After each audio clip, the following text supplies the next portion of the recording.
Dober dan. Dober dan. Se slišim? Da. Dobro.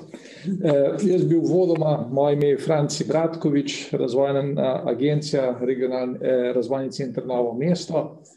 Uvodoma bi pozdravil vse današnje goste, predsednika Državnega sveta Alojza Kovšco, kako tudi druge ostale državne svetnike, župane in seveda vse sodelujoče na današnjem srečanju, ki je namenjeno pokrajinski zakonodaji. Današnji dnevni red je predviden tak, da uvodoma nekaj besed spregovori magister Gregor Macedoni, predsednik sveta regije, potem pa seveda bomo prepustili besedo gostom iz Državnega sveta, da predstavijo razloge, pobudo in pa seveda skelet pokrajinske zakonodaje. To, kar bi bilo še pomembno, je, da prosim vse sogovornike oziroma udeležence današnje razprave, da imajo mikrofone izključene, razen takrat seveda, ko želijo nekaj povedati.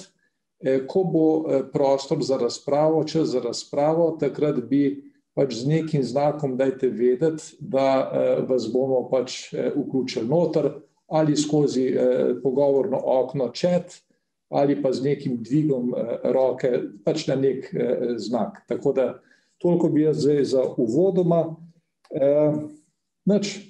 Predlagam, da začnemo. Predsednik regije, evo, beseda je tvoja. Hvala. Najprej mogoče res en lep pozdrav. Jaz sem vedno majčkeno v zadregi, ko vidim, da imajo vsi tako lepo ozadje, včasih ne štima na računalnikih. Jaz bi mogel imeti Trško goro, da bi tamle konkuriral predsedniku Državnega sveta, ampak ker smo pa v naši regiji tako sestavljeni iz več podregij, torej imamo Kočevsko, imamo Belo krajino in imamo to Srednjo Dolenjsko. Smo pa seveda tudi kar sorazmerno raznoliki. No, in to je bil nek izziv, ko smo na zadnjem razvojnem svetu tudi že rekli, da umestimo to točko, če smo na nek način lahko poenoteni v nekem stališču do teh oblikovanja pokrajin. Seveda Razvojni svet regije sestavljajo poleg samih lokalnih skupnosti tudi predstavniki gospodarstva in civilne družbe. In bilo je tudi kar nekaj takih odprtih vprašanj, češ ne poznamo, torej kaj sploh predlog prinaša. Morda je to poznavanje še največje ravno na ravni lokalne samouprave, ker se nas to tudi seveda najbolj tiče, se pravi vzpostavljamo nek nov nivo, seveda ustavno že definiran nivo med občinami in državo. No in zato smo takrat na tem konstitutivni seji v novi perspektivi, evropski finančni perspektivi tudi sprejeli sklep, da res organiziramo eno predstavitev, kjer lahko debata se res fokusira samo na odprte dileme in da potem seveda lažje mogoče pristopamo k oblikovanju tudi kakšnega poenotenega stališča. Če pa ne drugega, bomo pa seveda saj to dosegli, da morda po današnjem razpravi, po današnji predstavitvi lahko rečemo, da bolj vemo, za kaj gre. Za nami je res eno izjemno delo. Jaz sem tudi sodeloval v nekem manjšem, zelo majhnem delu, upam, da sem saj z nekim načelnim stališčem lahko tudi podpiral to, kar se je dogajalo. Tako da mogoče uvodoma tudi to zahvalo predsedniku Državnega sveta, ki je nudil ta politični okvir, skupini strokovnjakov, ki so res konkretno pripravili odgovore, tako konkretno, da seveda ima zdaj marsikdo težavo, da pa nima časa teh konkretne rešitve niti pregledati in prebrati. Ampak seveda, tako kot smo bili že navajeni v preteklosti, so najbolj odmevne ali pa tiste prve razprave okoli teritorialne razčlenitve. Zdaj v naši trenutni razvojni regiji smo dokaj kompaktni, je pa res, da ta predlog prinaša tudi razdelitev. Torej, Kočevsko-ribniško območje je v zadnjem predlogu priključeno v srednji slovenski pokrajini. In to je tudi verjetno ena glavnih razmišljanj, lahko tudi danes ali pa pogledamo, kako to vidijo mogoče res kolegi tam.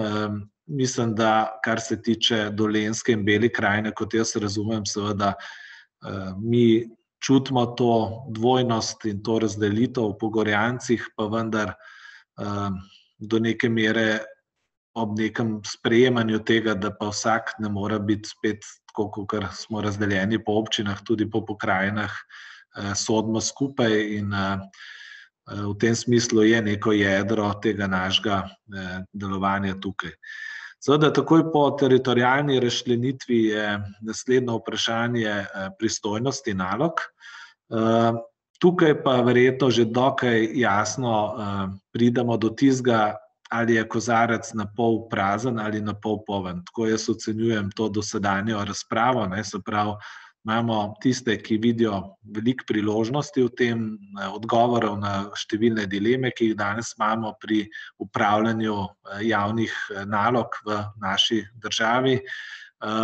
So pa seveda številni pomisleki o tem, da vzpostavljamo nov nivo, ki bo lahko kompatibilen z ostalimi nivoji, ki ne bo, ki bo lahko samo spet en od nivojev, ki bo povzročal stroške, pa ne prinašal dodane vrednosti.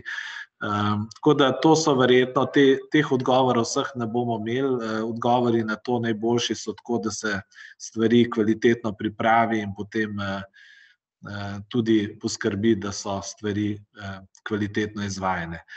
Tako, jaz bi uvodoma mogoče toliko imel za povzetek glede tega, tudi kako sam razmišljam ali pa kar sem že videl.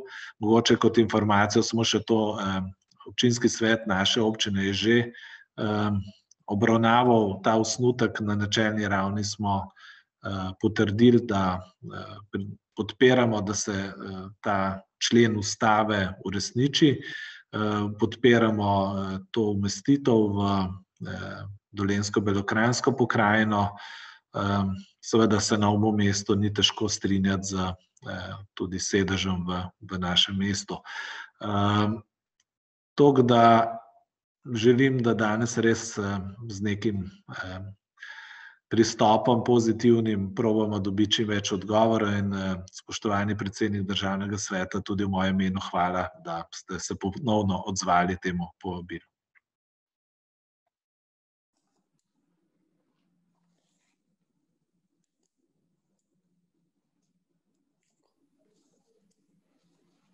Sem kar...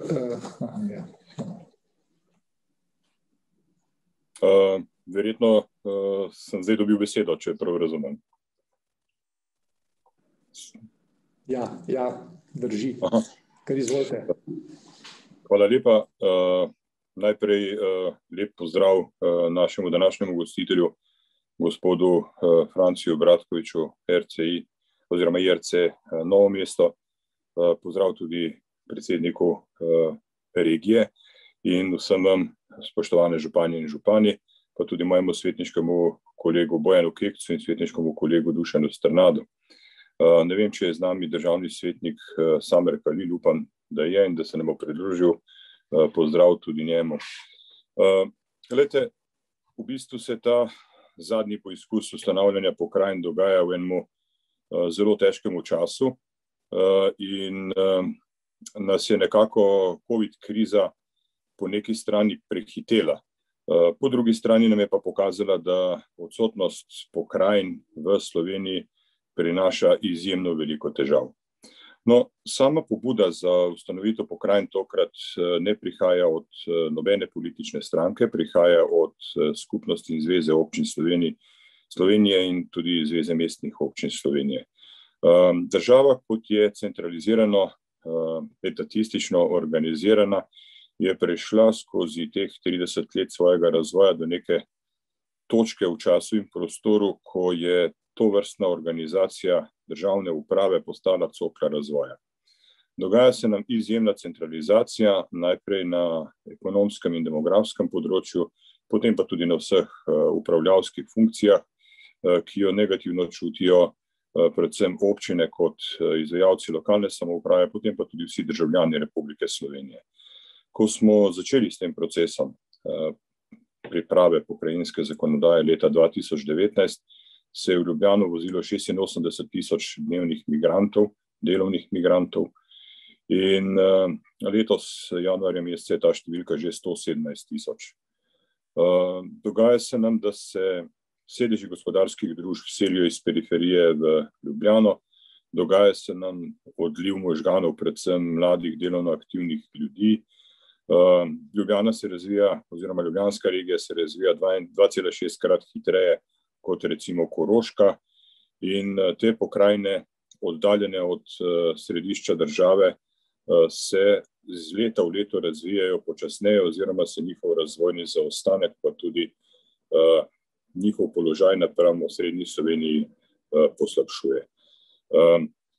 Glede negativnih trendov bi lahko povedal še to, da se centralizirano odločanje čedalje bolj odtujuje lokalnim skupnostim, da občine v zadnjih letih dobivajo čedalje več nalog, oziroma jim država prinaša čedalje več nalog, obenem pa temu ne sledi finančni tok oziroma zagotavljanje sredstev za izvrševanje teh nalog. Ampak to župani in župani zagotovo že veste.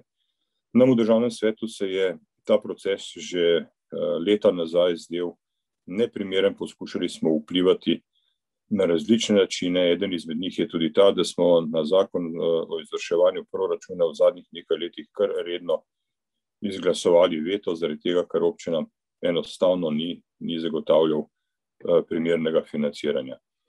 No, da bi se tem negativnim trendom izognili, bi po izkušnjah držav, ki nas obkrožajo, in drugih evropskih držav želeli uvesti nek umestni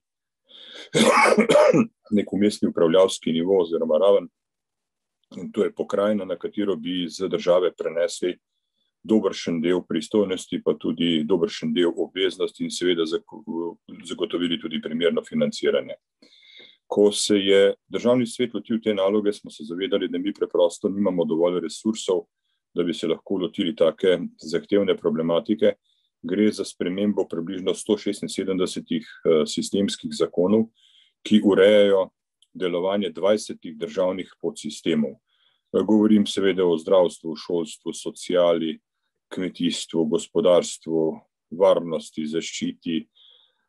Ti podsistemi so sicer že stratificirani oziroma so že nekako regionalno organizirani, nažalost se pa niti ena izmed teh organizacij ne prekriva z drugo.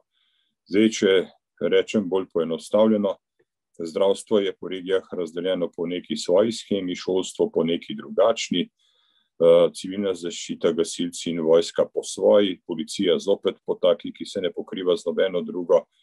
In nekako upravljati s takim sistemom, kjer se resursi vsakič na novo in po drugačni shemi porabljajo po teritoriji države, je praktično nemogoče. In vsi ti problemi se iz leta v leto bolj kopičijo.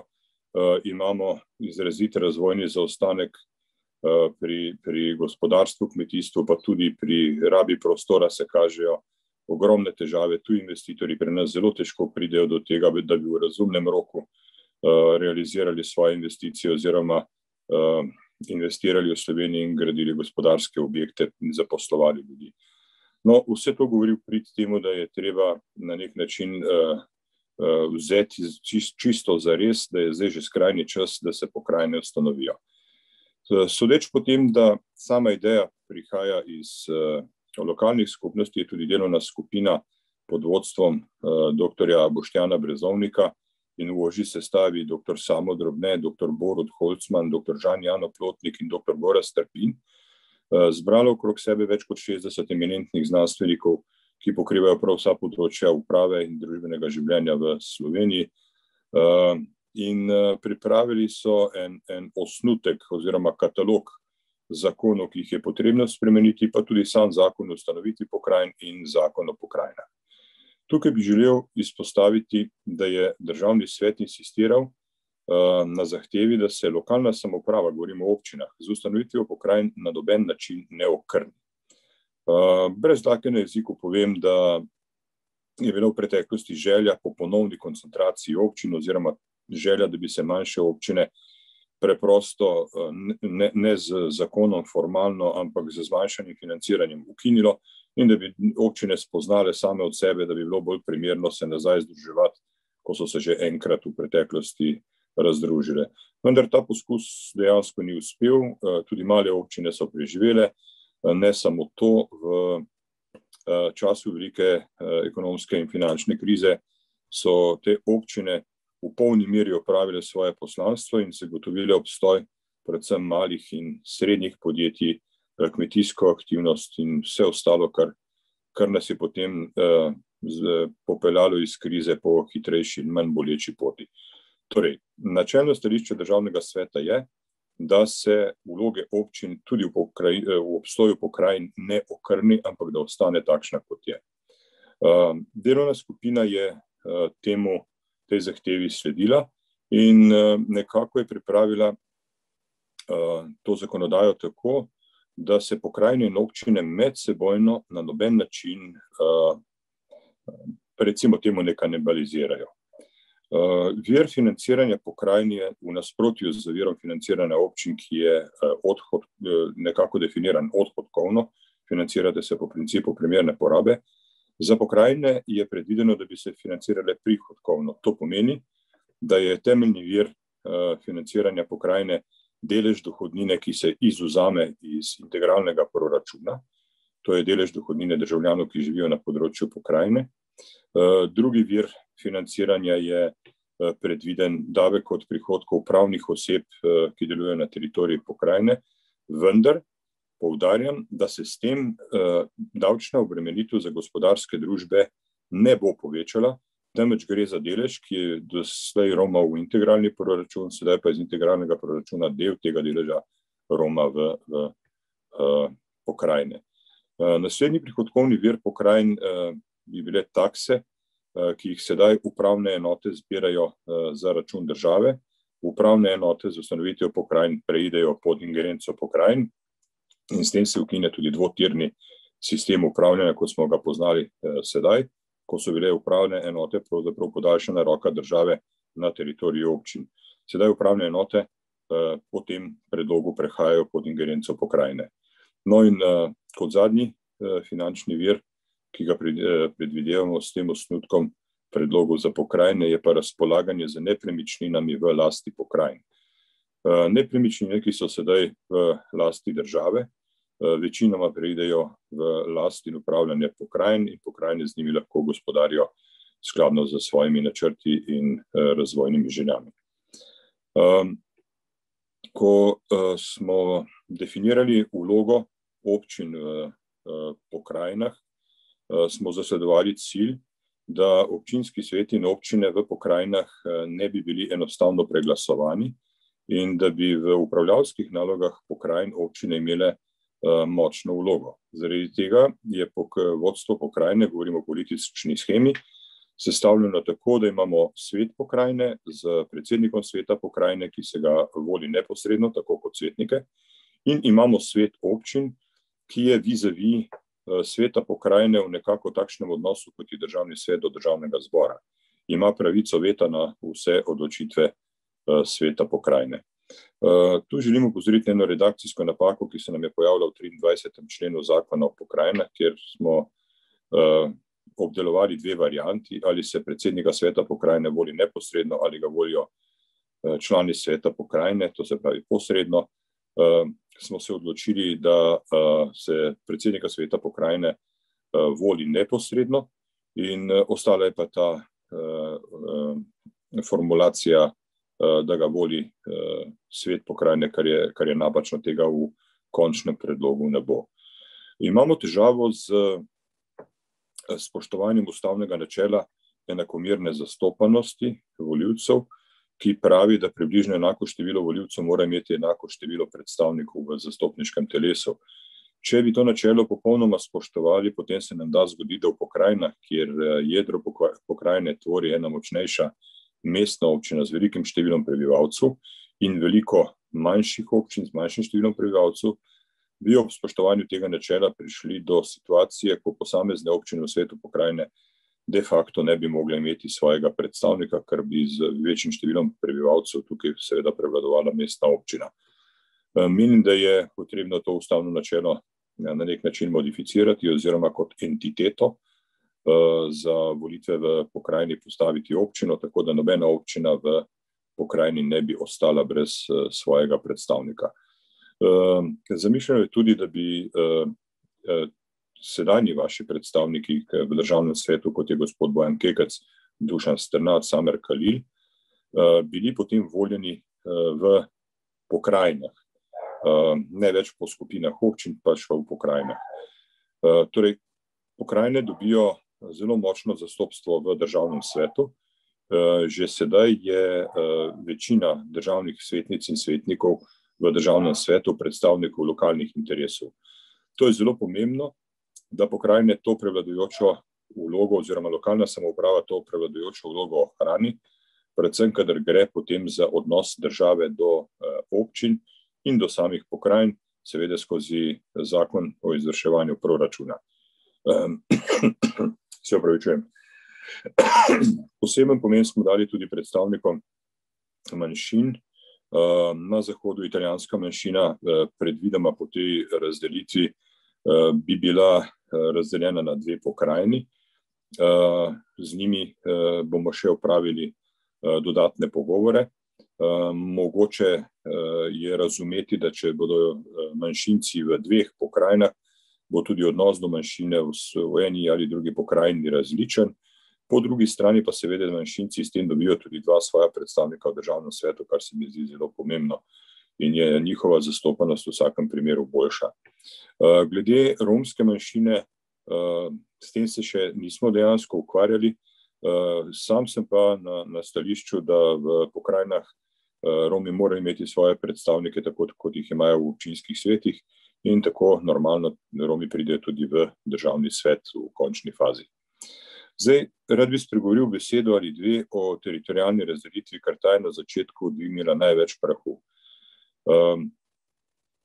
Poskušali smo se lotiti procesa ustanovitve pokrajin, ne da bi vnaprej definirali, katera občina bo v kateri pokrajini. Potem smo pa trčili na objektivno dejstvo, da v takem primeru ni možno izračunati najprej cene samega projekta ustanovitve pokrajin oziroma začetnih stroškov za postavitev pokrajin, niti ni možno določiti primernega finančnega vira in obsega financiranja, s katerim bi zagotovili normalno delovanje pokrajin. Zaradi tega je skupina znanstvenikov uporabila matematični model. Zasledovali so cilj, da bi bilo v vsaki pokrajini približno 100.000 prebivalcev, da bi pokrajina imela vsaj en urbani center, da na tem prostoru obstajajo integralni faktori, to se pravi, da obstaja infrastruktura, da obstajajo poslovne povezave, dnevne migracije in tako smo nekako prišli do teh famoznih 10+2 pokrajini, na podlagi katerih je bilo potem možno izračunati najprej, koliko bi sploh ustanovitev pokrajin stala. Mi smo zaprosili posamezna ministrstva, da so nam dala ocene prenosa prvih pristojnosti oziroma same ustanovitve pokrajin in prišli smo do številke 146 milijonov evrov.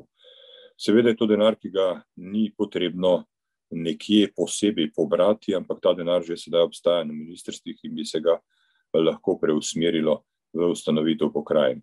No, z prenosom vseh pristojnosti na pokrajine ustanovljene po približno takšnem modelu, kot je predlagan, bi na teritoriji pokrajine plasirali od 1,4 do 1,6 milijarde evrov, kar pomeni malo več kot 10% proračuna Republike Slovenije, ki sedaj znaša 13,2 milijarde.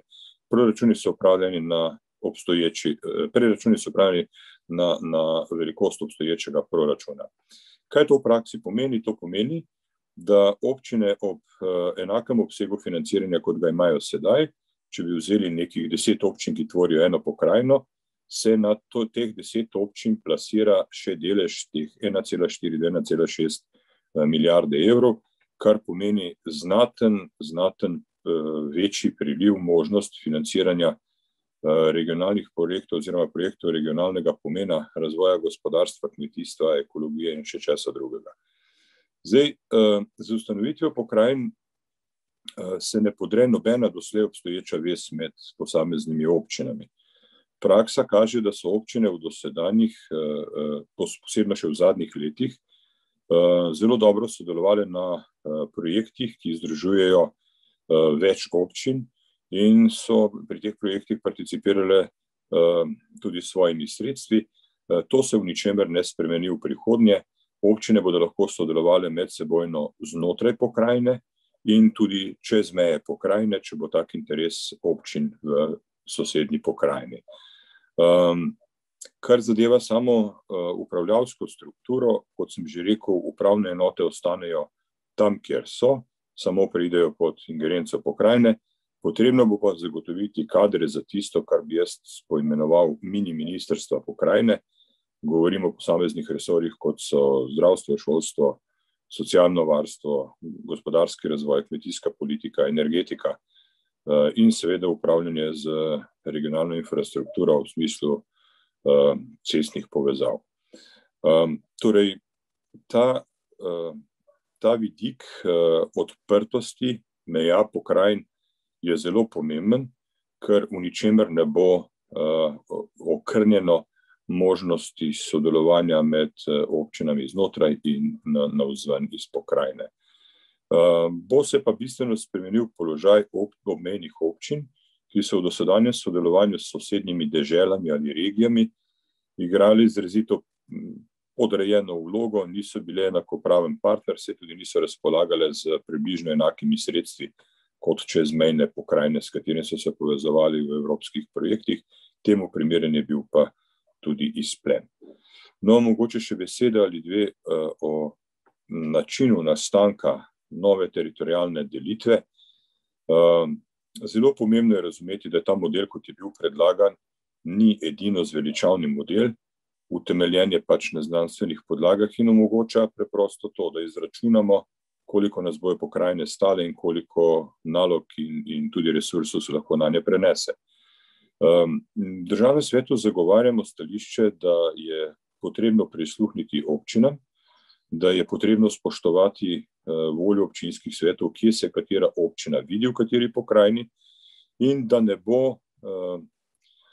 bo tragedija to, da dobimo pokrajine, ki so lahko tudi medsebojno različno fiskalno močne. Se pravi, dobili bomo pokrajine, kjer bodo nekateri z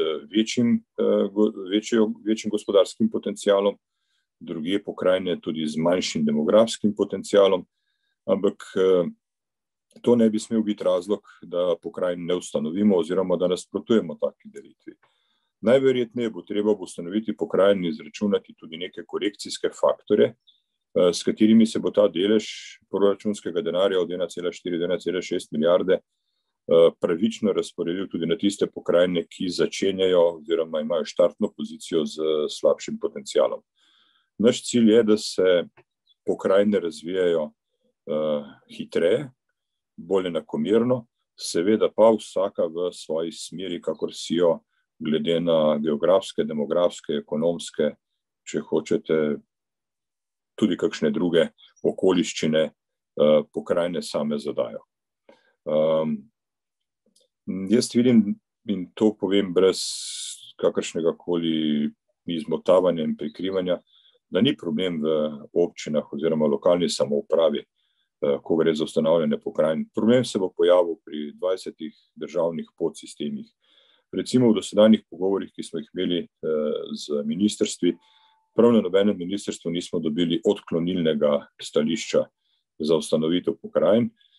Večinoma so na ministrstvih izražali bojazen, da bi se proces odvijal prehitro, ker imamo nekje 4600 uradnikov, ki so sedaj po ministrstvih, in ti uradniki najverjetneje ne bodo vsi primerni za to, da bi opravljali podobne naloge, kot jih opravljajo sedaj tudi na pokrajinah.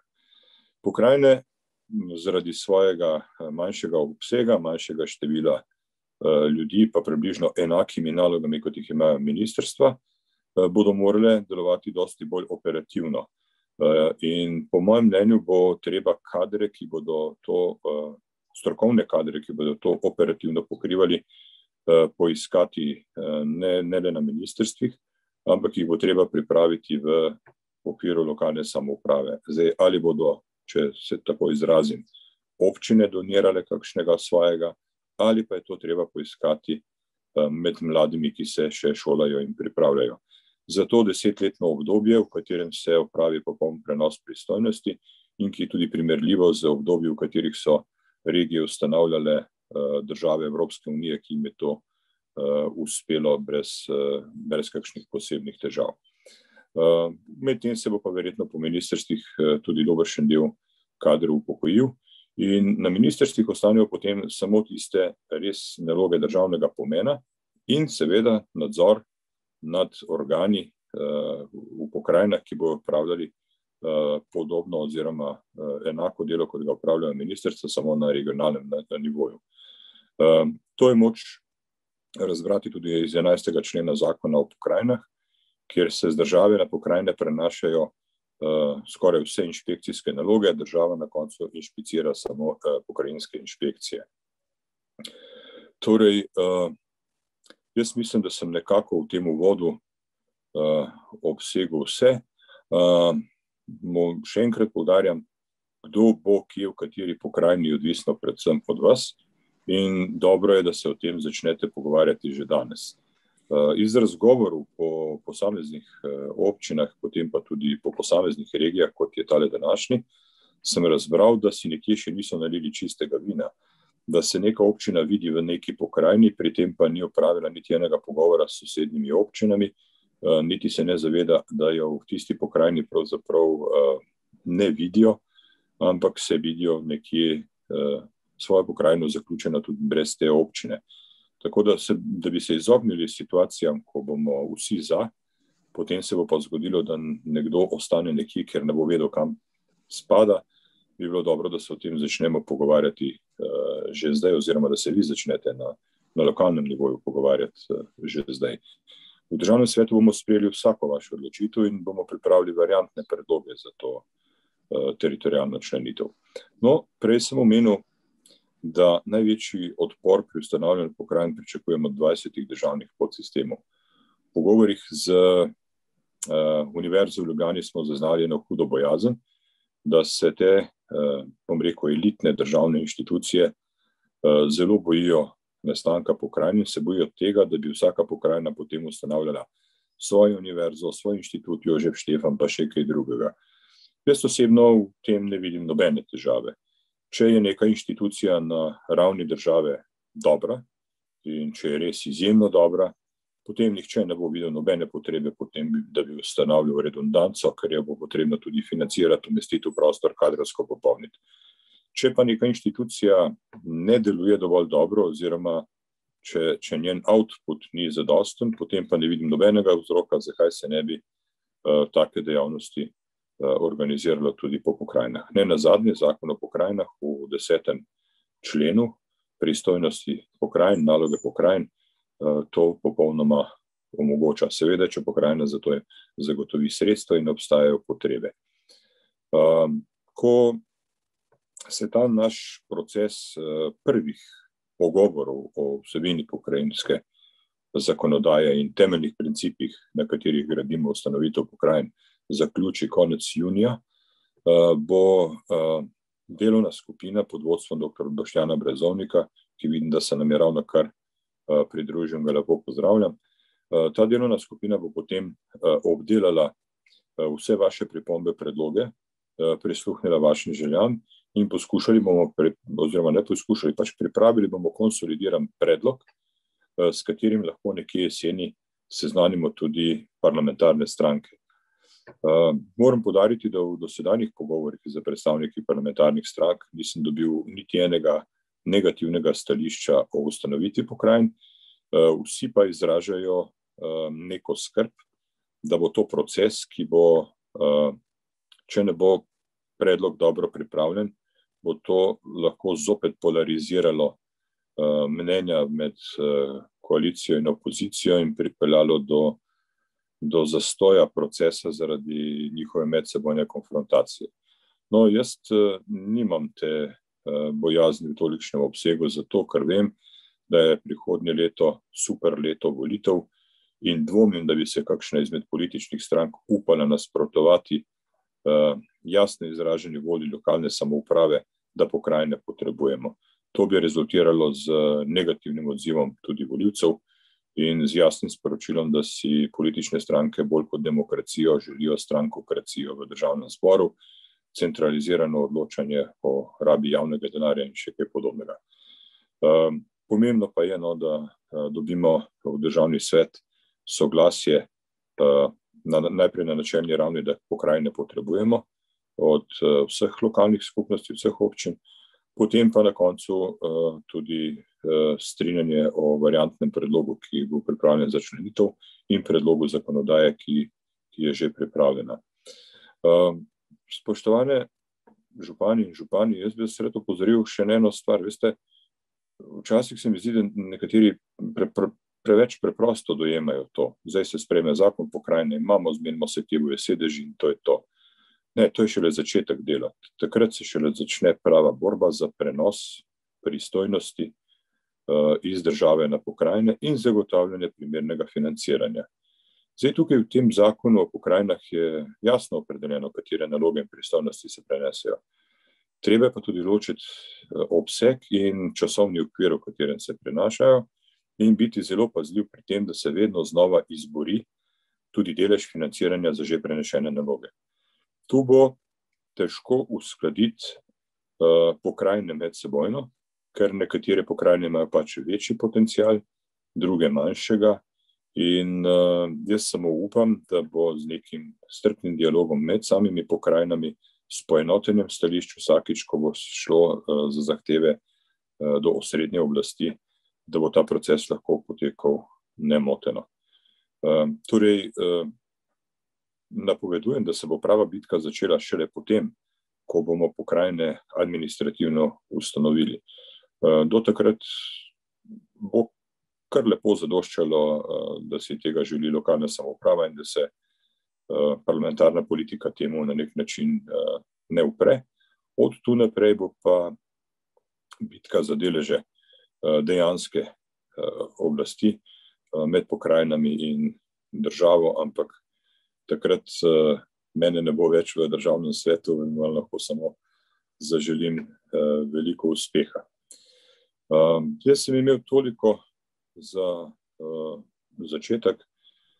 Če bi želeli, lahko odgovarjam na vaše vprašanja. Kot sem rekel, se nam je pridružil tudi dr. Boštjan Brezovnik, on je pa duhovni vodja in oče tega, kar ste dobili kot zbornik pokrajine v Sloveniji. Skupaj s svojimi sodelavci je pripravil, po mojem mnenju, izjemno dobro gradivo, ki pa dopušča zelo demokratičen pristop pri spreminjanju oziroma pri prilagajanju te materije potrebam lokalnih skupnosti. Ne nazadnje, zadnjo besedo bodo imeli poslanci državnega zbora. Če dosežemo konsens o tem predlogu in to ravno v državni zbor, je pa na vas, da poslance državnega zbora prepričate, da je to tisto, kar ne samo želite, ampak od njih zahtevate, in potem se mi zdi, da bo zadeva tokrat uspešno sprovedena. Toliko za enkrat. Hvala lepa za vaše potrpljenje. Bil sem malo dolg, ampak materija je pa res obsežna, globoka in dejansko po osamosvojitvi Republike Slovenije je to v bistvu največja politična pretumbacija, ki se po 30 letih v tej državi zgodi. Jaz upam, da bo pozitivna in da nas popelje v hitrejši razvoj, večjo avtonomijo, večjo demokratičnost, manj ideoloških diskurzov in več praktičnega dela in dokazovanja s praktičnim znanjem. Toliko, hvala. Hvala lepa gospodu Alojzu Kovšci, predsedniku državnega sveta. Mogoče bi na tej točki še vprašal, ali je se strani oblikovalcev pokrajinske zakonodaje mogoče še kakšna misel, ne vem, dr. Boštjan Brezovnik, mogoče še z vaše strani kakšna besedo? Ja, če dovolite, bi jaz se mogoče dotaknil strokovnih vprašanj. Se pravi, strokovna skupina, potem ko je bila oblikovana, je najprej pripravila pregled primerov dobre prakse v državah članicah Evropske unije. In na tej podlagi smo seveda sledili konceptom, ki so bili v Evropski uniji v preteklih 50 letih uspešni, se pravi državam, ki so uspešno uvedle drugo raven lokalne samouprave, kar pomeni, da smo uvodoma pričeli najprej z razpravo o teritorialni členitvi. Ta je vsebinsko pomembna predvsem zato, ker je potrebno vsebinsko najprej z demografsko in geografsko zamejiti območja bodočih pokrajin kot pravno-organizacijskih oblik na drugi ravni lokalne samouprave. Zatem smo dobili ustrezen demografski pregled, pri čemer smo sledili smernicam Sveta Evrope, ki priporoča, da naj se na drugi ravni lokalne samouprave ne bi oblikovale lokalne enote, ki bi imele manj kot 100.000 prebivalcev. In seveda je tekom te razprave o teritorialni členitvi bilo na podlagi študij iz preteklih 30 letij izpostavljeno, da bi bil najbolj optimalni model, če govorimo o racionalni zasnovi pokrajin, delitev pokrajin na 6 do 8 pokrajin, vendar pri konceptu 6 do 8 pokrajin ne bi upoštevali nekaterih geografskih, zgodovinskih značilnosti in tako naprej. In zato je na tej podlagi bil podan predlog o ustanovitvi 10 pokrajin z 2 mestoma, ki bi imela posebni status po zgledu 10 evropskih držav, kjer dejansko poznajo takšno pravno ureditev in katero dejansko tudi spodbuja Evropska listina lokalne samouprave. Se pravi, na tej podlagi, ko smo pripravili začrtane teritorije, smo dejansko pripravili tudi izhodišča za upravno decentralizacijo, politično in seveda fiskalno.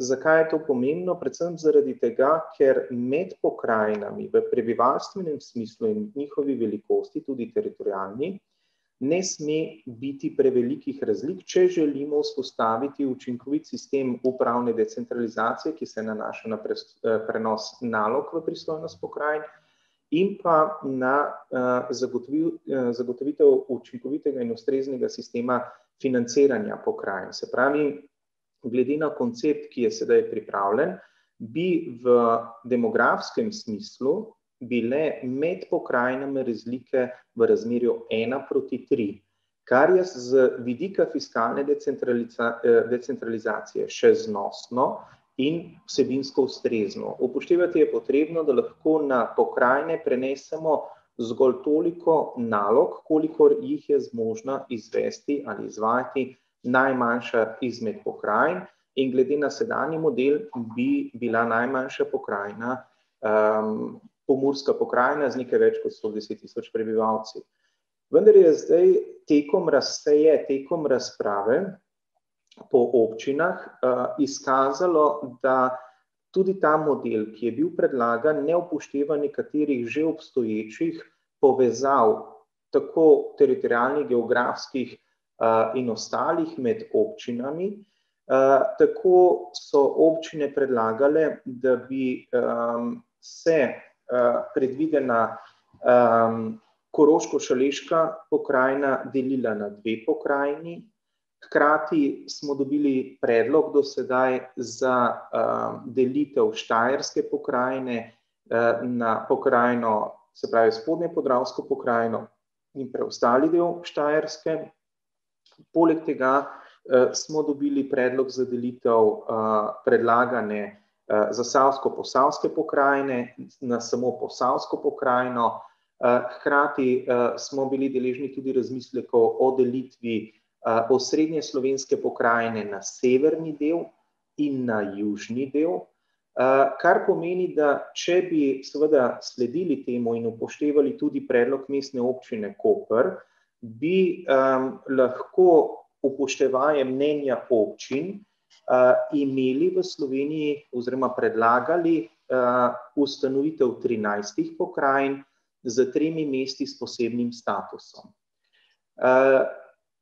Res je, da nekatera območja, ko govorimo o Šaleški, o Koroški, o Posavski, v tem primeru ne bi izpolnili pogojev 100.000 prebivalcev, vendar jaz osebno strokovno ocenjujem, da tudi ustanovitev teh območij kot samostojnih pokrajin ne bi v ničemer spremenilo koncepta ustanavljanja pokrajin, kar praktično pomeni, da bi tudi v takšnem primeru lahko na pokrajine prenesli vse naloge v istem obsegu in hkrati tudi zagotovili učinkovit in ustrezen sistem financiranja pokrajin.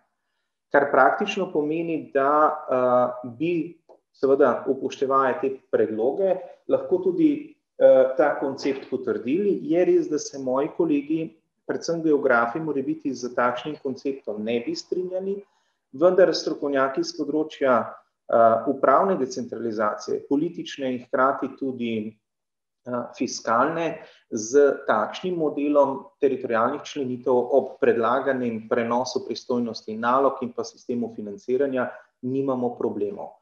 Tako da je zagotovo, da bomo na strokovni skupini ustrajali sicer na nekem racionalnem modelu, se pravi 10+2, vendar bomo podali predlog, se pravi ta predlog dopolnili z alternativnim predlogom, pri čemer bomo seveda upoštevali tudi voljo občin. Kar praktično pomeni, da bo končni praktični predlog zagotovo šel v smeri ustanovitve 13 pokrajin z 3 mesti s posebnim statusom. Zdaj, toliko mogoče še za to ponazoritev. Pri celotnem konceptu je sodelovalo, se pravi pripravi celotne dokumentacije sodelovalo 62 strokovnjakov. Mi smo na podlagi sklepa Državnega sveta delo začeli upravljati na podlagi že odlično pripravljene zakonodaje iz leta 2007-2008. Vsebinsko smo jo nadgradili, dopolnili, upoštevaje nova spoznanja stroke, pri čemer smo pripravili tudi celovit pregled vseh pristojnosti in nalog, ki bi se prenesle na pokrajine, pri čemer zavzemamo, upoštevajoč prakso nekaterih držav članic Evropske unije, predlog oziroma stališče, da se izvede postopni prenos pristojnosti in nalog, ker enkratni prenos, tako kot je bilo predvideno v letu 2008, ni izvedljiv. Zato smo predlagali, da bi se pristojnosti in naloge prenašale v pristojnost pokrajin v 10-letnem obdobju po njihovi ustanovitvi. Ob tem pa smo v okviru strokovnega dela zaprosili za pomoč tudi kolege strokovnjake iz držav članic Evropske unije, in so kolegi in kolegice pripravili pregled pravne ureditve v 13 državah članicah Evropske unije, kar pomeni, da je dejansko domača in tuja strokovna javnost pripravila in naredila vse potrebno za to, da se dejansko lahko pripravi kvaliteten predlog za, se pravi, celotne zakonodaje za sprejem v Državnem zboru.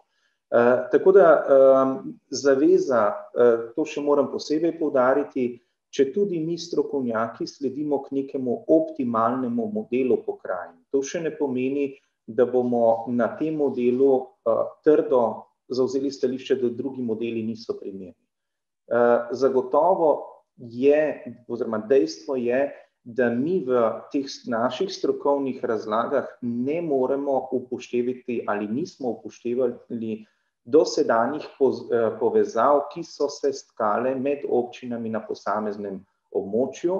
Ne poznamo dovolj podrobno tudi potreb lokalnega prebivalstva in zato so vaša mnenja v občinah za nas izjemno pomembna, hkrati pa bomo seveda z tem vašim sodelovanjem tudi izpolnili obvezo po določilih 143. člena Ustave, ki terja, da morate v občinah, se pravi, da morajo občine sodelovati v samem procesu ustanavljanja pokrajin.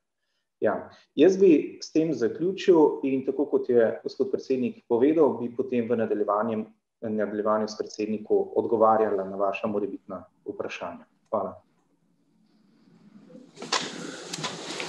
Dobro, hvala lepa. In na tem mestu predlagam, da kar pristopimo z vprašanji naših županov, župan.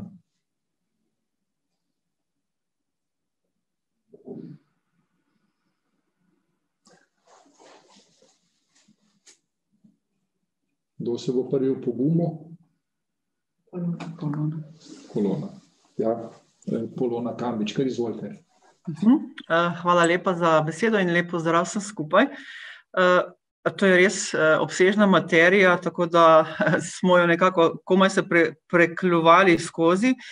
In nekako mi je najbolj pri zakonu o financiranju pokrajin so se mi porodila seveda vprašanja, na katera sem delno že dobila odgovor, namreč zanimalo me je, kako se bo, kakšni bodo viri financiranja potem za same občine in pa za pokrajine. In gospod Kovšca, ste dejali, da nekih razlik samo financiranje na občinski ravni sedanji ne bo.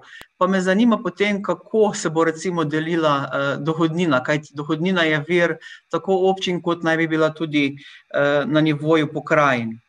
Potem drugo vprašanje tudi v zakonu oziroma predlogu stoji, da če se v soglasju z občino na pokrajino prenese del nalog, potem mora tudi tista občina v nekem sorazmerju zagotoviti tudi vire, sredstva za delovanje na pokrajinskem nivoju. Zdaj, za kakšne naloge recimo bi tukaj šlo, če ste imeli kaj v mislih? No, najbolj nekako me to pri financiranju, če bi lahko to mogoče še pripravljalec, gospod Brezovnik, to pojasnil še več. Tako da zaenkrat toliko. Hvala lepa. Če dovolite, bi jaz sproti odgovarjal na vprašanje, pa mogoče s tem že odgovorim komu drugemu na vprašanje.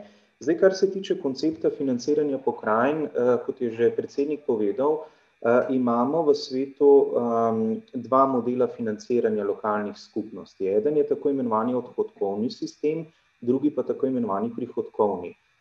Zakon o financiranju občin temelji na odhodkovnem sistemu, kjer se dejansko na podlagi pretekle proračunske porabe obračuna oziroma izračuna povprečnina. Pri tem modelu, se pravi, spornost tega modela je, da je ta model ustrezen seveda, če so stroški pravilno ocenjeni. In v Sloveniji, glede na to, da zakonodajalec o prenosu nalog v pristojnost občin ni primerno ocenil nalog in tudi ni zagotovil lastnih finančnih virov občinam za financiranje izvajanja teh nalog, je ta sistem pripeljal do podfinanciranja, s katerim se župani in županje nenehno srečujete. Se pravi, slovenske občine so bile v preteklem obdobju izrazito močno podfinancirane, na kar je opozarjala stroka in seveda tudi vi, in smo dejansko šele v lanskem letu prišli na, recimo temu, tisto zakonito povprečnino, ki bi morala biti določena že pred desetletjem. Zato je strokovna skupina za področje fiskalne decentralizacije predlagala, da naj novi sistem financiranja pokrajin temelji na tako imenovanem prihodkovnem sistemu. To pa pomeni, da je potrebno vsako nalogo, ki se bo v prihodnje prenesla v pristojnost pokrajine, predhodno oceniti in z zakonom določiti tudi vir financiranja. Mi smo določili dva temeljna vira financiranja, in sicer davek na dohodek od pravnih oseb ter del dohodnine, pri čemer je tu potrebno povedati, da že 54% deleža dohodnine tako pripade za financiranje občin po zakonu o financiranju občin, za preostalih 46% pa je predvideno, da bi bil to temeljni vir financiranja pokrajin. Vendar vemo, da z obema viroma ni mogoče zadostiti potrebam za izvedbo vseh nalog, ki smo jih ocenili, ker bi ocenjeno stroški za izvajanje teh nalog znašali med 1,4 do 1,6 milijarde evrov, upoštevaje seveda sedanje stanje. Zato je zakon o financiranju pokrajin predvideno, da bo zakonodajalec ob vsakem prenosu nalog v pristojnost pokrajin, moral pripraviti oceno finančnih posledic in določiti vir financiranja, kar pa ni nujno, da bosta ta dva zakona prinesla. To pomeni, da se bodo lahko kot viri financiranja določali tudi drugi davki in druge dajatve, tako kot velja na primeru občin, ki dejansko črpa sredstva iz večjih virov. Zdaj, kar se tiče prenosa, vašega vprašanja glede prenosa nalog v pristojnost iz občinske pristojnosti v pristojnost pokrajin, tega vprašanja nismo še načeli. Se pravi, mi smo se dotaknili samo vprašanja temeljnega prenosa državnih nalog, ki so regionalnega pomena v pristojnost pokrajin.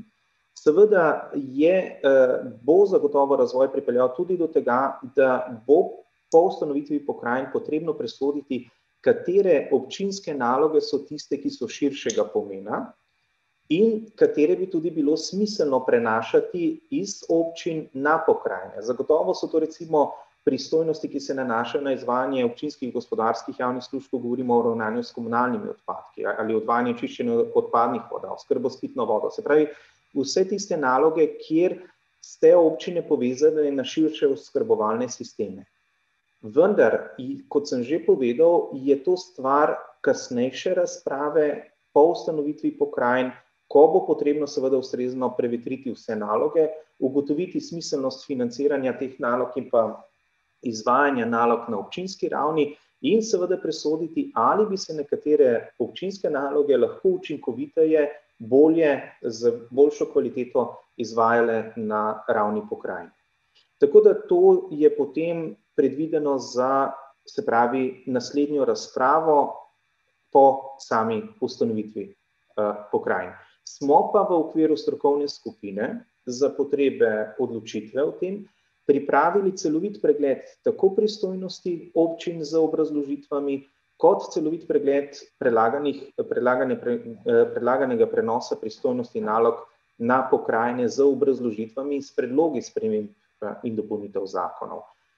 Oba, se pravi kataloga, sta v obsegu med 900 in 1000 strani vsak, kar praktično pomeni, da je strokovna skupina naredila celovit pregled in nalog občin in celovit pregled nalog pokrajin s predlogi sprememb in dopolnitev zakonodaje. Tako da je dejansko tudi ta del pripravljen. Tu moram poudariti, da kljub temu, da smo bili v medijih in med politiki deležni kritik, da nismo pripravili, da najprej pripravimo naloge, kaj bodo pokrajine počele, pol pa ne rišemo teritorije in tako naprej. Moram poudariti, da smo mi to pripravili in seveda tudi tistim poslancem, ki so to izpostavili, poslali te kataloge, do danes jih niso uspeli prebrati in tudi nihče ni dal nobenih pripomb na to. Se pravi, strokovna skupina, ne državni svet, v letu in pol, kar je pripravljen pregled vseh pristojnosti in nalog, nismo dobili nobene pripombe in predloga glede samih nalog. Večinoma so se v javnosti tudi mediji ukvarjali samo z vprašanjem teritorialnih členitev in kje bodo sedeži. Vsa ostala vprašanja jih dejansko ne zanimajo, čeprav so ta vprašanja najpomembnejša. Zato bomo tudi mi na strokovni skupini zelo veseli kakršnihkoli predlogov, pripomb, ki se nanašajo na same naloge. Mi bomo v obdobju tega poletja pripravili tudi tako imenovani nomotehnični načrt, po katerem bomo pripravili pregled, katere pristojnosti naloge naj bi se v 10-letnem obdobju prenesle v pristojnost pokrajin, kar pomeni, jih bomo najverjetneje, oziroma tako ima kolega profesor Albin Igličan predviden koncept po troletju, se pravi, katere naloge naj bi se prenesle takoj ob ustanovitvi. To smo že pripravili v samem predlogu osnutkov zakonodaje, pri čemer, kot je predsednik dobro povedal, je predvidena z ustanovitvijo odprava dvotirnega upravnega sistema, kar pomeni, da bi zaposleni in hkrati upravne enote postale enote pokrajinske uprave. Za to prvo ustanovitev in za prenosom teh pristojnosti nalog je predvideno financiranje v višini 176 milijonov In temu obdobju, se pravi po ustanovitvi, bi potem sledila 3 troletna obdobja in v vseh teh troletnih obdobjih bi bil pripravljen oziroma bo pripravljen načrt prenosa teh nalog v pristojnost pokrajin.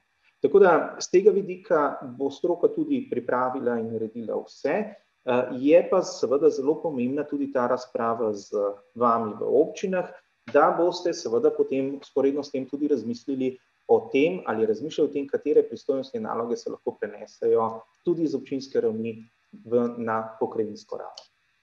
Hvala. Naprej, kdor bi želel kaj vprašati?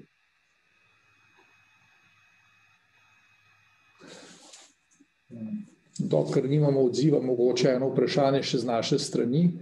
Pri pregledu dokumentov, ki so seveda zelo zajetni, v njih je vloženo zelo veliko dela, mogoče en razmislek oziroma vprašanje. Zdaj, trenutne razvojne regije, ki pač delujejo na ravni statističnih regij, poznajo organe in eden med njimi tudi razvojni svet regije. V tem razvojnem svetu regije so predstavniki različnih interesnih skupin. Eno so lokalne skupnosti, drugo je potem predstavniki gospodarstva in nevladnih organizacij.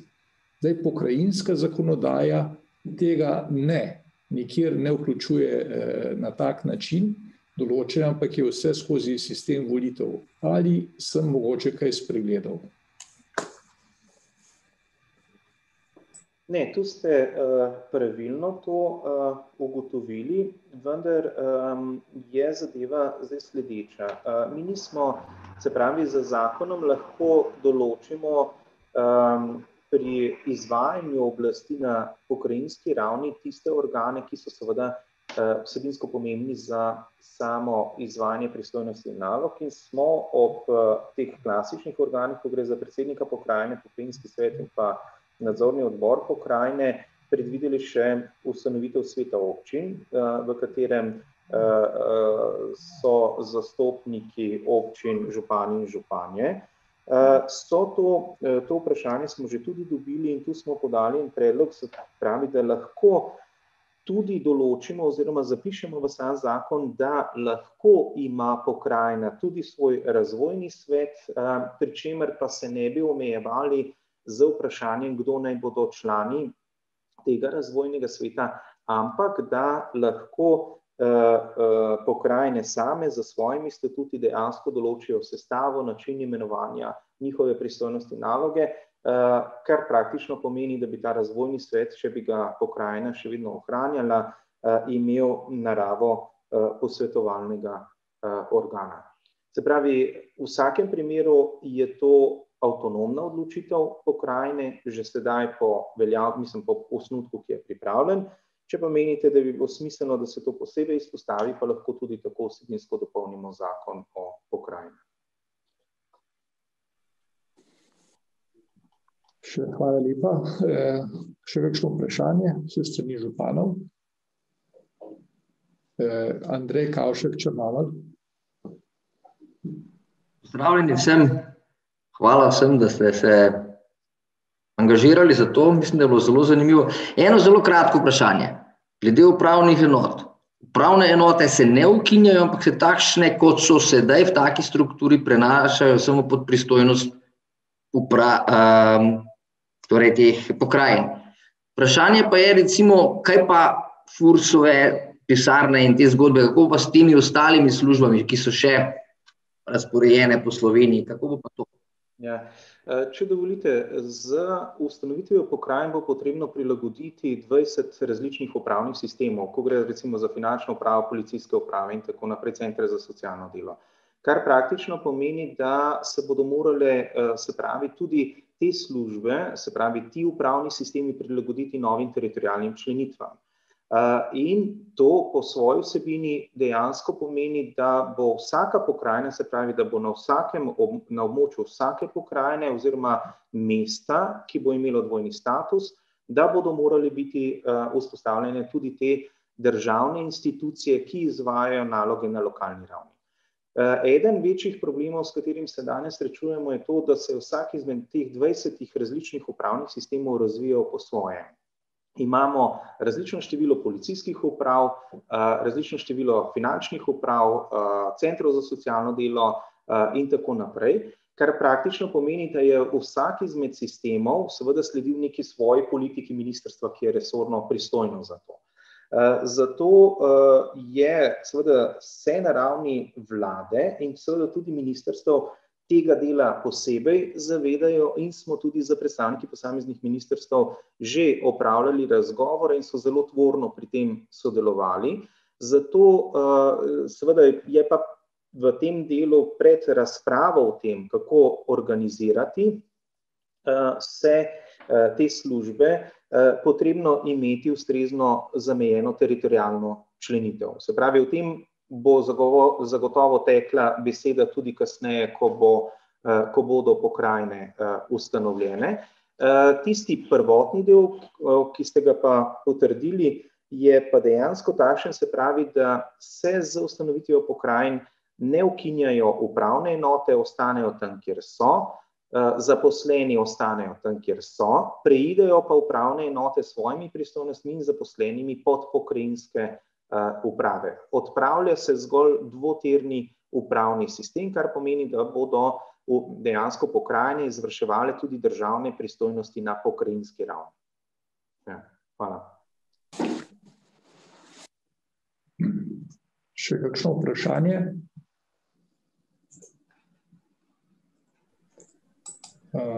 Jaz bi mogoče še Semič, še enkrat Polona Kambič. No, se opravičujem, jaz imam samo eno tehnično, namreč v 6. členu zakona o ustanovitvi pokrajin je v 4. točki, govorimo o Dolenjsko-Belokranjski pokrajini, v 4. točki pa piše, da bo prvi pokrajinski svet Dolenjske pokrajine, tako da za enkrat se ime še ni dokončno, so še tudi drugi predlogi, pa verjetno tudi še bodo, ampak recimo to sem opazila, samo toliko, hvala. Dobro. Mogoče še eno mnenje pri tej členitvi pokrajin. Seveda, tukaj vidikov, koliko pokrajin je, ti vidiki so bili predstavljeni tudi na nek način razumljivi.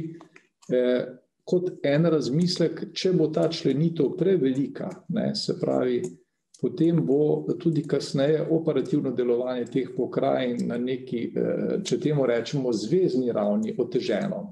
Dejstvo je, da funkcionirajo stvari, ki so blizu števila 7. Karkoli že počneš, bliže kot je število 7, bolj je to operativno. Ko to preseže številke 9 in več, potem to postaja manj operativno. To bi bil en vidik. Mogoče še en vidik, ki sem na nek način ga začutil skozi tekst, pa nikjer natanko tako zapisano, je, da je predvsem uvodoma zapisano, da sedanje razvojne regije zaostajajo pri določenih nalogah in tako naprej. Moje mnenje je, da seveda ta zaostanek je pretežno generiran zaradi toge centralne uprave. Da na nivoju razvojne regije, pač to, kar sedaj imamo, smo se sposobni hitro dogovoriti. Kadar imamo okvir, v katerem se lahko gibljemo, smo tudi sposobni hitro najti rešitve, pripraviti vse potrebno, nas pa omejuje, se pravi, ta zvezna državna raven. To lahko seveda tudi preprosto pretvorim v način, da na lokalni ravni je seveda politizacija bistveno manj prisotna in nas bistveno bolj povezujejo interesi. In v tem smislu tudi inštrumente, ki smo jih zdaj uporabljali in so se izkazali na nek način z vidika občin v smislu dogovarjanja kot dobri, tukaj imam predvsem v mislih dogovor za razvoj regije, seveda trči na oviro na državni ravni. Ko celoten dokument v bistvu na ravni razvojne regije pregledamo, ovrednotimo, pripravimo za naprej, potem pa roma ta dokument na resorno ministrstvo, kjer se vaja ponovi od začetka in ko se to naredi do konca, potem roma pa še na svrh, pa se spet vaja ponovi še enkrat. Tako da mogoče tudi ta vidik ali pa neko opažanje skozi branje tega dokumenta, če vam bo to kaj v pomoč.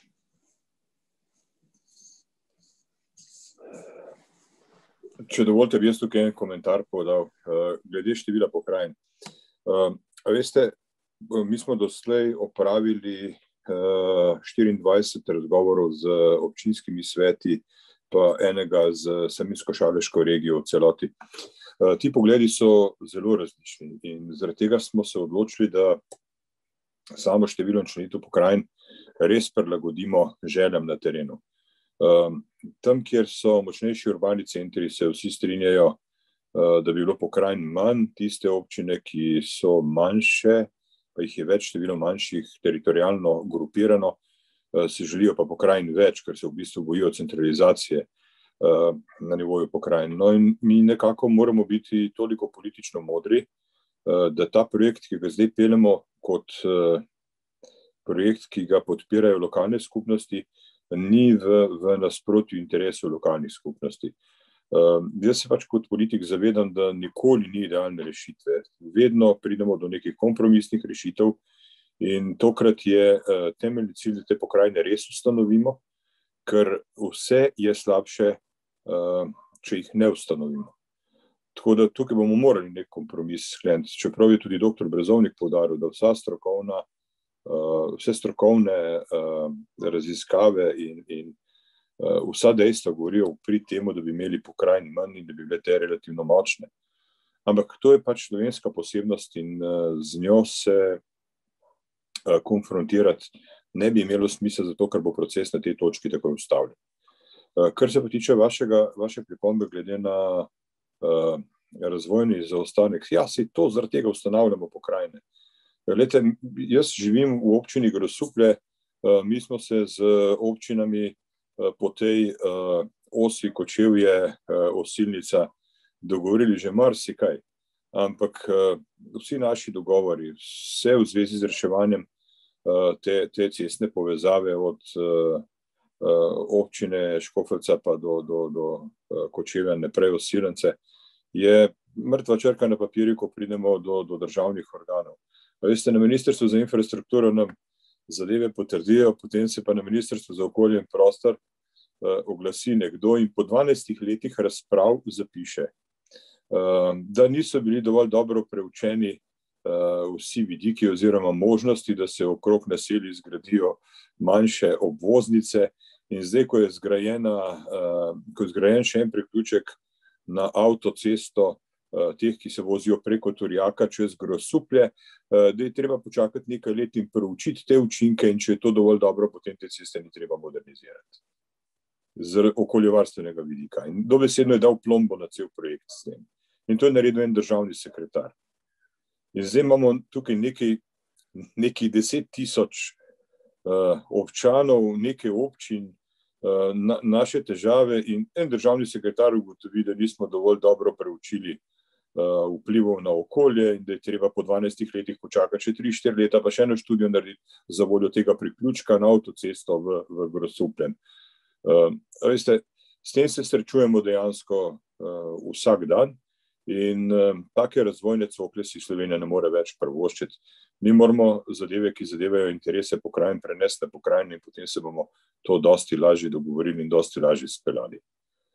Ni pa nobene zakonske možnosti, da bi naredili bypass temu mnenju enega državnega sekretarja na Ministrstvu za okolje in prostor. Ni, enostavno ni možno. Tako da jaz se pridružujem vašemu mnenju, res. To, kar se dogaja na regijah, bi bilo lahko vzor kakovosti sodelovanja in hitrosti reakcije, če ne bi moralo iti skozi državno sito in rešeto, tam se pa včasih zaradi popolnoma nerazumljivih, neracionalnih razlogov ustavi. In to je treba prekiniti z ustanovitvijo pokrajin. Toliko, hvala. Še Dušan Strnad. Hvala lepa. Ja, hvala lepa, dobro vidite. Sem rekel, se me morda ne bo videl. Lep pozdrav tudi v mojem imenu. Jaz se sicer nisem mislil oglašati, ker sta predhodnika, gospod Kovšca in gospod Brezovnik, dokaj podrobno povedala to, kar smo v zadnjem času v državnem svetu delali glede ustanovitve pokrajin. No, ampak vseeno me malce skrbi tole, kar sta zdaj povedala. Jaz zdaj v tem delu pač nisem toliko sodeloval v teh pogovorih. Namreč, če bomo zdaj spet šli na pretirano drobitev, potem se zlahka vrnemo v leto 2007. Jaz sem namreč tudi takrat izjemno veliko dela posvetil referendumu, da bi uspel, da bi ti referendumi uspeli. No in takrat smo se sporekli ravno zaradi števila in imen, še celo imen pokrajin.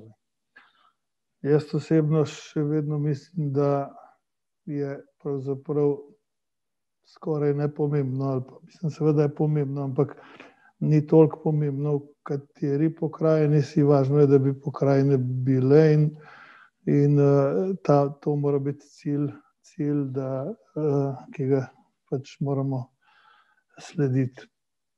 Zdaj, če bomo šli v premajhne, bomo spet šli, bodo razlike, hočeš nočeš. Če pogledate tole osrednje Slovensko, kamor naj bi spadale občine od Kamnika, se pravi do avstrijske meje pa do Kočevja, Osilnice, Kostela, je to ena zelo velika pokrajina. Če sem prav slišal, se zdaj nekaj razmišlja, da bi šlo to na 2 dela, pa potem nisem dobro razumel, ali je zdaj to sprejeto ali ne. No, ampak zanima me, doktor Brezovnik, kaj pa Ljubljana pravi na to. Glede na to, da bomo mi zelo v kratkem imeli Svetlura, bomo gotovo rekli kakšno tudi na to temo in če jaz prav vem, sem mnenja deljena. Ljubljana bi še vedno, po mojem, raje bila v pokrajini in imela komando, če temu tako rečem, še na ostale, kot da bi bila sama. No in še ena stvar, ki mi je padla na pamet, zdaj, če bomo upravne enote kar avtomatično preselili v pokrajine, potem je treba paziti tudi na meje. Drugače bo narobe. Upravne enote občine, ki jih zdaj pokrivajo, bi jih najbrž morale tudi v prihodnje, drugače bomo vsaj v začetku imeli težave. Pa še to niste danes povedali, pa je prav mogoče, če poveste, da če prav vem, bodo imele občine pred tem možnost odločanja, v kateri pokrajini bodo, pa na kakšen način naj bi to odločanje potekalo. Drugače pa seveda sem jaz izjemen zagovornik pokrajin in sem kar jezen, ko nasprotniki govorijo o tem, da če to sprejmemo, bomo občine spustili na raven krajevnih skupnosti, vse se bo dogajalo v centrih, odločalo v centrih, to seveda ni res in mislim, da sta predhodnika to dobro razložila in da te bojazni ni.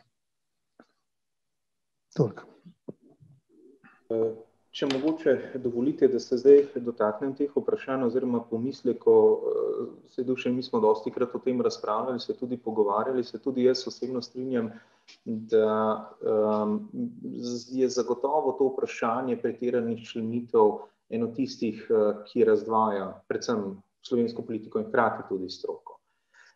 Ampak dejstvo je, da tako kot sem povedal, mi lahko sicer zagovarjamo stališče najbolj racionalnih in optimalnih pokrajin, če smo v konceptu ustanovitve recimo 7 pokrajin, oziroma 7 do 8 pokrajin, 6 do 8, vendar je tu potrebno upoštevati, da se v takem primeru, se pravi, če bi šli v zagovarjanje tega koncepta, imamo enotno primorsko pokrajino, se pravi ne deljeno Goriško, pa primorsko notranjsko.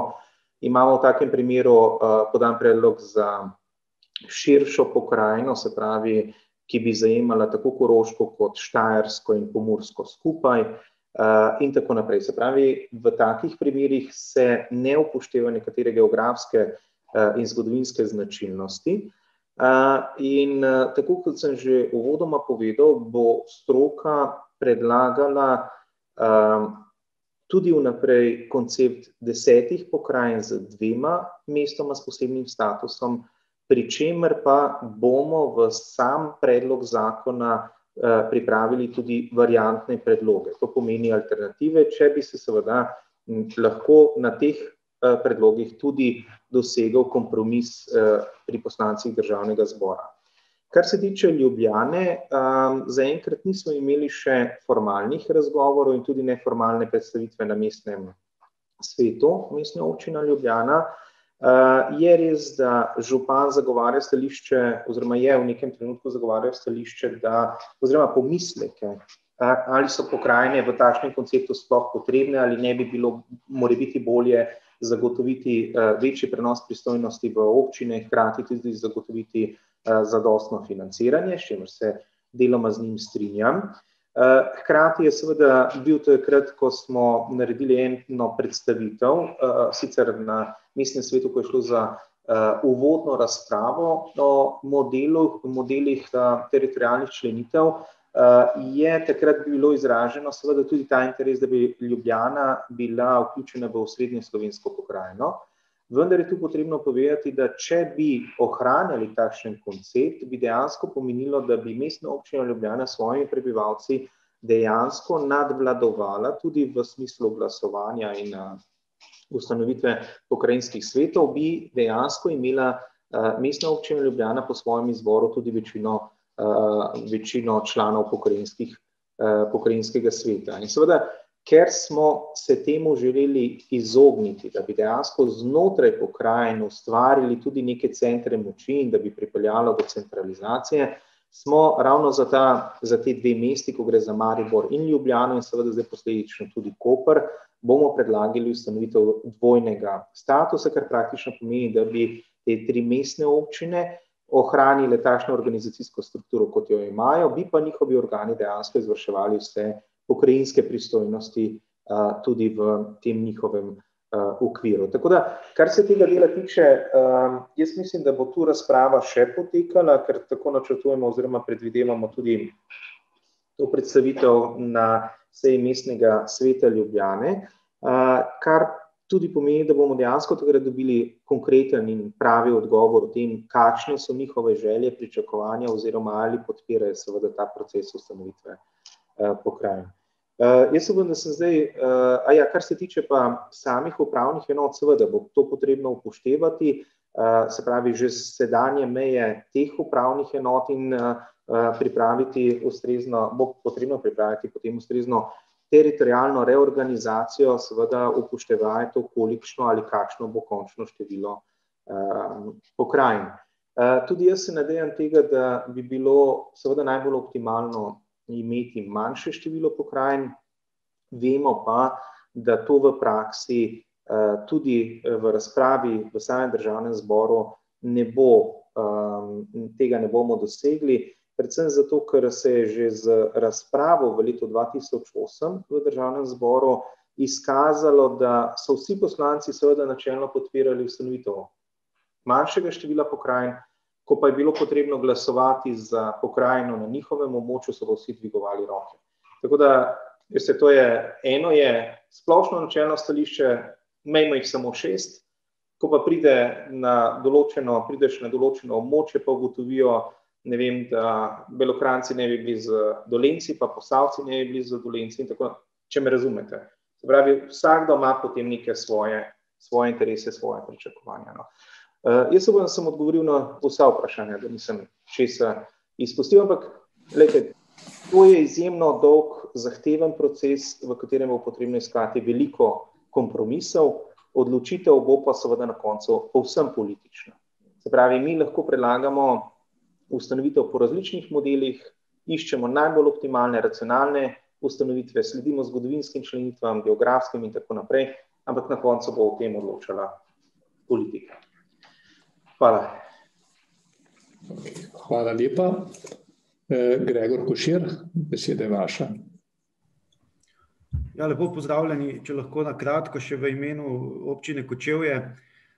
Žal župan je danes odsoten, pa ga probam nadomeščati. Jaz se tukaj povsem strinjam z gospodom Brezovnikom v smislu, da moramo iti po vrsti in da seveda je najpomembneje vsebina in kaj bo s pristojnostmi, ampak bojim se, da glede na razmere v državi, dokler ne bomo politično dorekli, kakšne bodo pokrajine, debata sploh ne bo šla potem globje v to, ne. In mislim, da je to tista prva naloga, kjer moramo biti fokusirani. Kar se tiče, vi ste že sami povedali, osrednjeslovenska pokrajina je problematična iz vidika, ker je, bom rekel, nesorazmerno večja, hkrati povezuje celo vertikalo in pa, kar je največji problem, kar smo tudi tukaj izpostavljali, nekako ni te povezanosti med tem severom in jugom in tudi nikoli ni bilo zgodovinsko. Tako da tukaj bi zelo cenili, če se išče drugačna rešitev, opcij je več, ne samo oblikovanje južne pokrajine, ampak tudi morda kombinacije te zahodne Dolenjske z Notranjsko ali pa povezovanje Dolenjske pa zgornjega dela. Skratka, tukaj bodo predvsem vlogo odigrale občine, ko se bodo dogovorile, mi smo določene pogovore že sprožili, ampak ko se bodo dogovorile, da bi bile skupaj, in pa seveda, da bodo dosegale neke minimalne standarde. Tukaj, da bi spodbujali več pokrajin, niti ne bi izpostavljal. Eno zadevo bi mogoče pa izpostavil, ki se mi zdi tudi zelo pomembna, pa jo danes nismo omenili, in sicer to je, kako bojo potekali pač volilni procesi in katere osebe bodo zastopale občine na pokrajinskem svetu, vodile tudi pokrajino in tako naprej. Tukaj nas predvsem skrbi ta deklarirana nezdružljivost. Nezdružljivost funkcij, se pravi z občinskimi funkcijami, z vodstvenimi funkcijami, svetniškimi funkcijami. Tukaj se nam lahko zgodi, da bomo ponovili napako, ki se je zgodila pri nezdružljivosti županske in poslanske, kjer zdaj vidimo, da imamo velike težave in predvsem veliko manj kontakta med državnim zborom in lokalnimi skupnostmi. In tukaj bi lahko prišlo do istega problema, ker bodo kadrovski bazeni izpraznjeni in dejansko bomo težko zapolnili te zadeve. Skratka, tukaj bi svetovali ali pa prosili za previdnost, ali pa da se pogovarjamo naprej, da ključni predstavniki občin morajo še vedno imeti nek dostop do odločanja o tem, kaj se bo dogovarjalo na ravni pokrajine. Toliko z moje strani, seveda pa v nadaljevanju se bomo pa predvsem pogovarjali o vsebini, kjer je pač najbolj občutljiva avtonomnost, kaj še ostane od avtonomnosti občinam. To mislim, da nas bo vse občine najbolj zanimalo. Katere stvari bomo prenašali, katere stvari bomo lahko sodelovali oziroma katere stvari izgubimo. Hvala lepa. Hvala vam. Še kakšno vprašanje? Anton Maver, izvolite. Mora se pa vklopiti. Mikrofon še.